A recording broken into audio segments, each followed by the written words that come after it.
Chef Mark, tip of the day. I want to talk about a couple different approaches for dicing tomatoes and slicing tomatoes. When I'm slicing tomatoes, I usually leave the core on. Go ahead, I got a nice sharp Wusthof knife here. You can see I like to reach over with my guide hand to kind of keep things in order. And if you can keep things in order, it's really very easy to kind of fan stuff out. So you can slide in your mozzarella and your basil for caprese salad.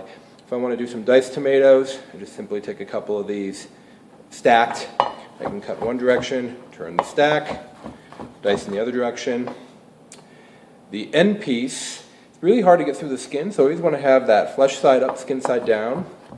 Go ahead and dice that. And here we are, the other end piece with the core. I left that core in kind of on purpose. What I'll do is just dice around the core. And I save a step. I don't have to pull that core out with a tool. It's a little quicker that way, but if you're comfortable with pulling the core out, by all means do so. And then the other trick I have for dicing a tomato is I like to quarter the tomato, kind of standing up here. Okay. So now I have nice quarters, and of course these look nice in salads.